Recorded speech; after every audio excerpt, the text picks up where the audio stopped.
You've been called, you've been crushed, and now it's your time to rise. Hi there, this is Tiffany Colazzo, and you are listening to Epiphanies with Tiffany, a podcast for those who've had divine moments of clarity in the middle of chaos. That's right, we talk about the aha moments of life, faith, and business. This isn't just a conversation, my friends, it's confirmation. Now let's talk about what happens when you pause long enough to hear what heaven has been trying to say.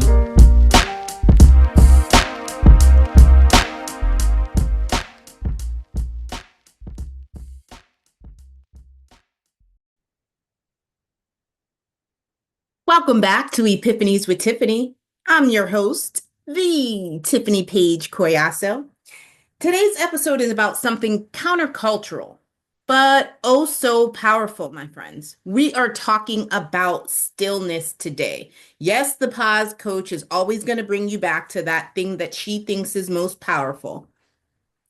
Being still, pausing, because let's be honest.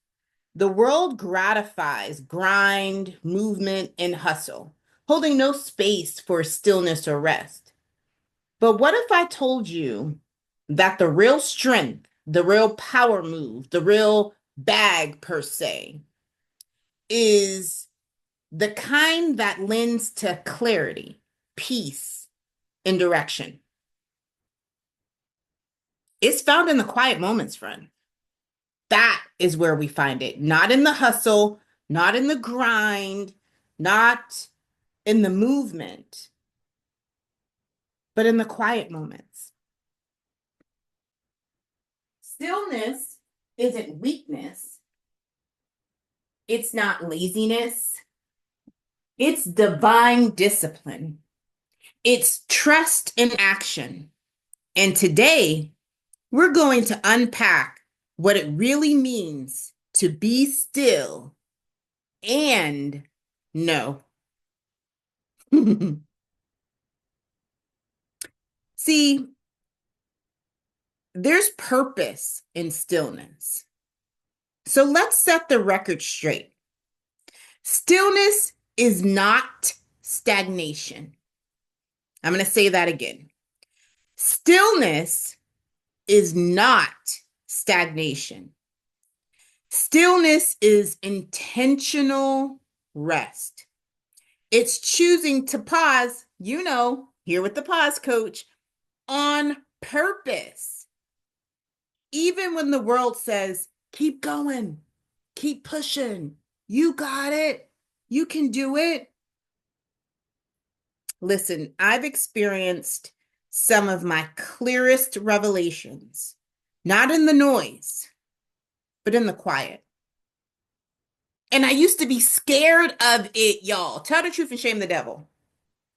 Didn't want to be still and be quiet because then I really had to face what needed to be faced, right?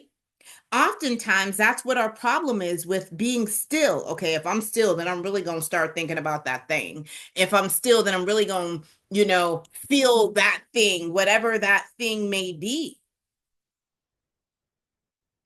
One particular moment that changed everything for me happened when I intentionally silenced the noise of strategy, deadlines, and doing all the things. I sat still. And for the first time in a long time, I heard God clearly. I could hear his strategy, his deadlines, the kingdom things that he wanted me to do. But I couldn't do it until I sat still. I sat still and I invited him in. And that's what we have to do. That is the pleasure and the privilege of stillness, is that we get to invite him in so that we could hear clearly. Sometimes he won't shout over your schedule. I'm gonna say it again because you heard me. I felt you feel it. Sometimes he won't shout over your schedule. He whispers in the stillness. That's why he be saying, be still and know that I am God. But you ain't gonna know he God if you don't be still. We are so overstimulated by society and the world and what the world wants. If we are not intentional with our seek ye first of the kingdom, if we are not intentional about our stillness so that we can open up our ears and our hearts and our mind to receive him in a brand new way. He's not always doing the clarion call. He's not always on the megaphone. You know what I'm saying? He's not always sending a messenger because he is the messenger. Jesus is so dope. He done took the veil down, so we ain't even got to go beyond the veil. We just have to sit and be present to hear the whispers in the stillness. He's whispering to you, my friend. And because it's a whisper, doesn't negate the fact that it's important. It being a whisper doesn't take the power away from it. It being a whisper doesn't take the anointing away from it. It just calls you into a more intimate space with him. Uh-huh. God really want to spend time with me. Uh-huh. Let that be your moment in this one if you need it to be. He wants you. He desires you. And get this, he wants and he desires you for you. Because if we are to be real, God doesn't need us really, but he wants us. Oh my God. He wants us and he's chosen us. Oftentimes in the stillness. Oftentimes that is where it is popping off. So you need to learn to be still. And that's just it. God gonna be God and you gonna learn how to be still. It's hard. Being still, hard. Quiet, hard. But you can do it. We're trained to grind. We're trained to go, to perform. Again, all of the things.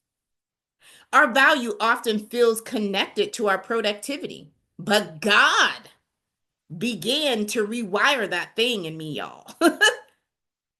Remember, I kept telling y'all, he kept telling me to rest in green pastures. Tiffany, rest in green pastures. Tiffany, rest in green pastures. But Tiffany was so busy and feeling like she had to go because that is what the world wanted. But he showed me that rest is spiritual warfare. Oh my God. He taught me and showed me that rest is spiritual warfare. There was a season where he kept leading me back to one word: pause. Hence the pause coach, y'all. On this side of it, I can giggle and laugh and all of the things. But it was hard work. And I fought it. I fought it all of the way. And I tell you guys that all the time. Like, there's never anything that I bring to you that God has not first put me through. It's the way he do it. And sometimes he be boxing me up. So sorry, not sorry. I felt guilty for not producing, for not building, for not doing. And because I'm vulnerable, I tell you that I struggle with that sometimes even now. What I learned was I was moving fast, but not moving forward. Can you imagine? Can you imagine? I was moving fast, but I wasn't moving forward. It reminds me of a cartoon, right? where, the cartoon character swears that they are like dusting somebody, like getting it all done. But nothing is happening. Whole bunch of fast moving and going nowhere. That's why it's important to be still so that you could hear the clear direction. Be still and write the vision and make it plain. Have a board meeting with Jesus and let him sanctify that thing.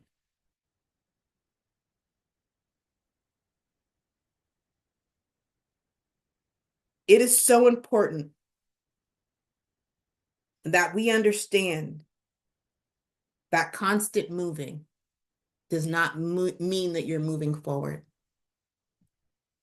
It could mean you wearing yourself out.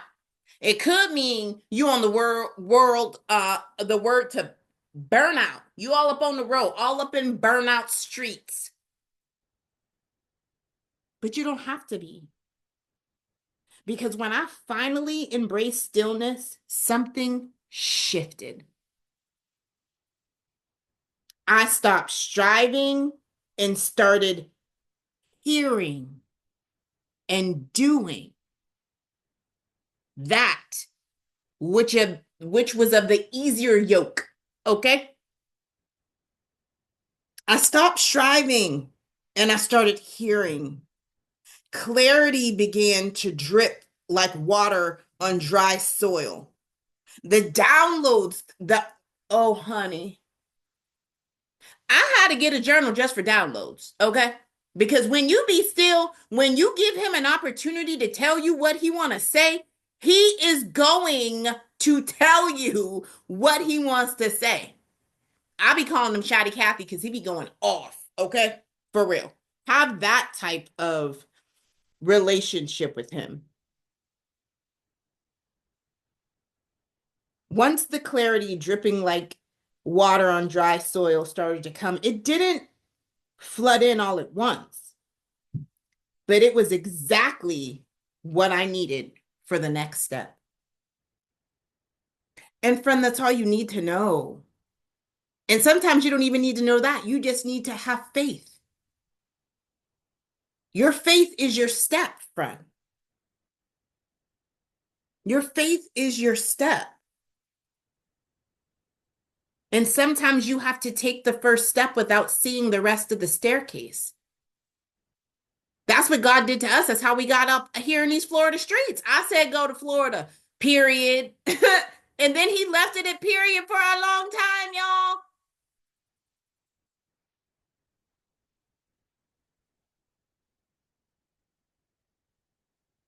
Allow clarity to begin to drip like water on your dry soil. So that the seeds that you have been planting will get the water that they need to grow. Receive clarity, my friends.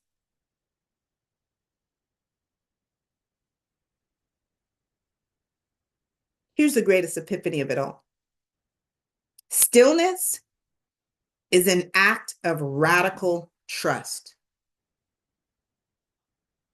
Stillness, middle name Faith. You know what I'm saying? First name Stillness, middle name Faith, last name in God. Okay? That's it. That's it and that's all. Stillness is saying, God, I trust you enough to stop. I trust you enough to wait. I don't mind waiting. You know, it's saying, God, I trust that I don't have to make it happen. You've already gone before me. Let that sit. Let that resonate in your spirit for a minute. Stillness is saying, God, I trust you enough to stop. I trust you enough to wait. I trust that I don't have to make it happen, for you've already gone before me. That feels so good to me and it gives me such a peace.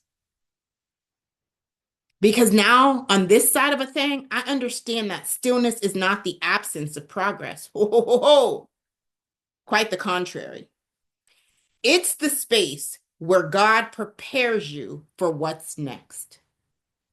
The stillness, the pause is the space where God prepares you for what's next. When you stop striving, you make room for divine strategy. It's so good, y'all. Here we go. You got your pen, practical strategies. Here's these steps for you. Number one, you already know that we are a journaling community. So set aside 10 minutes a day for quiet reflection. No distractions, no music, no scrolling, just you and God. Number two, journal what you hear or feel in those moments, even if it feels small, if it feels insignificant.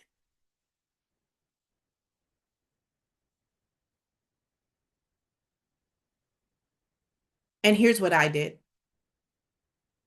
Create a stillness space in your home.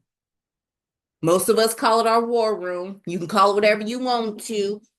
You you could call it Roseland. You know what I'm saying? You can call it plant space. Whatever makes sense to you. Create a stillness space in your home. It could be a chair, it could be a corner, it could be a blanket, it could be an extra closet, extra bedroom, just somewhere you can continuously go to reset and refocus. I told y'all about my room on Hazel Street. I had a whole prayer room and it had a whole I'm looking at the sign right now because now it's on my office space. If this door is closed, you better leave me in here with Jesus. Let me do my thing. Because he done called me to stillness. He has something to say. If this door is closed, he has something to say. And I need to be present in that moment. Very much so present and fully alive and ready to receive whatever it is he is saying to me that will allow me to reset and refocus because I do have the courage to start over. Do you, my friend, have the courage to start over? If so, and if today's episode spoke to your spirit, take the challenge.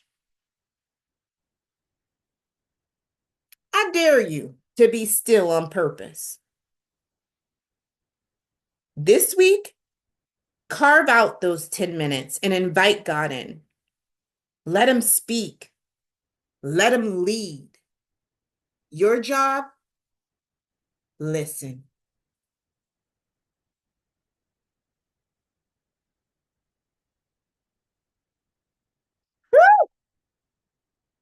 This one was special. But per usual, we're just getting started. Next time on Epiphanies with Tiffany, we're going to go a little bit deeper and have a raw conversation on the blessing in breaking. If you've ever wondered why you had to go through what you went through, baby, don't miss this episode. As always, I am Tiffany Colazzo, your pause coach. Go on out there, have a blessed and productive day. And as always, I love you with my whole heart.